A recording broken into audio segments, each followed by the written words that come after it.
আসসালামু আলাইকুম সম্মানিত শিক্ষকগণ। আজকে আমরা বিলিং এর স্টুডেন্ট লেসার নামক একটা বিষয় সম্বন্ধে জানবো। এটা খুবই চমৎকার একটা ফিচার যেটা দিয়ে আমরা একটা জায়গায় যেকোনো ক্লাসের, যেকোনো গ্রুপের, যেকোনো সেকশনের শিক্ষার্থীদের ডিউ এবং পেইড দুটো সামারি একসঙ্গে পেয়ে যাব। এবং তার টোটাল অ্যাকচুয়ালি কত টাকার পেমেন্ট, তার টোটাল কত টাকা পেইড, টোটাল কত টাকা ডিউ, পুরো সামগ্রিক রিপোর্টটা এখান থেকে পাওয়া যায়।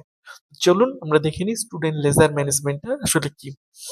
আমরা স্টুডেন্ট লেজার ম্যানেজমেন্ট ব্যবহার করার জন্য সবার প্রথমে আমরা একটা ব্রাউজারে এসে আমাদের স্মার্ট পাঠশালার যে অ্যাডমিন প্যানেল এটাকে ওপেন করে নিব।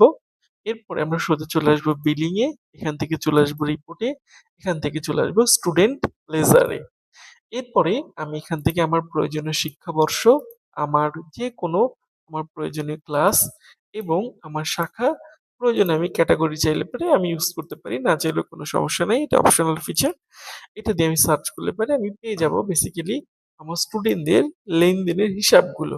এখানে 12 মাসের হিসাব, শিক্ষার্থীদের 12 মাসের হিসাবগুলো এখানে সুন্দর করে নোট করা থাকে আর কি।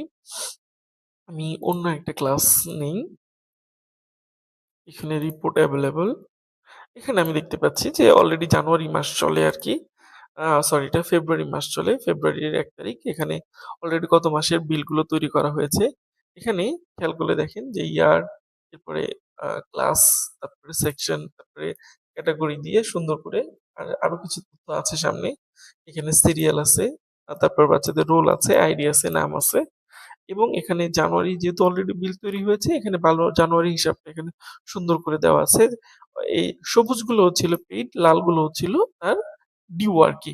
সো এভাবে জানুয়ারি, ফেব্রুয়ারি, মার্চ, এপ্রিল প্রত্যেকটা মাসে বিল তৈরি হলে এখানে চলে আসে এবং এখানে টোটাল তার পেইডটা এবং টোটাল তার ডিউটা এখানে এট এ যে ক্লাস একসঙ্গে পাওয়া যায় এবং খুব ইজিলি এই রিপোর্টটাকে চাইলে পরে প্রিন্ট করা যায়। এর জন্য প্রিন্ট অপশনে এসে আমরা চাইলে আমাদের প্রয়োজনীয় আ পেজ সেটআপ করে বা প্রিন্টার সেটআপ করে এটাকে আমরা প্রিন্ট করতে পারি। বা আমরা চাইলে সেভ এস পিডিএফ করে এটাকে আমরা সেভ করে নিতে পারি। এটার সুবিধা হচ্ছিল যে একটা জায়গাতে আমি একটা শিক্ষার্থীর পুরো ১২ মাসের যে বিলিং এর যে হিসাবটা, এই জিনিসটা কিন্তু আমি খুব ইজিলি পেয়ে যাই। এটা আমাদের জন্য অনেক হেল্পফুল। পরীক্ষার সময় কালেকশনে এটা প্রিন্ট করে নিয়ে যেয়ে আমরা কিন্তু বাচ্চাদের সামনে বা স্টুডেন্টদের সামনে কথা বলতে পারি যে, "তোমার এটা এখনো ডিউ পড়ে আছে। তোমার এটা পেমেন্ট আছে, ডিউটা তোমাকে ক্লিয়ার করতে হবে।" সো এভাবে আমরা চাইলে খুব ইজিলি এই স্টুডেন্ট লেজারটাকে ম্যানেজ করতে পারবো বা এটার ব্যবহার আমরা করতে পারবো। ধন্যবাদ।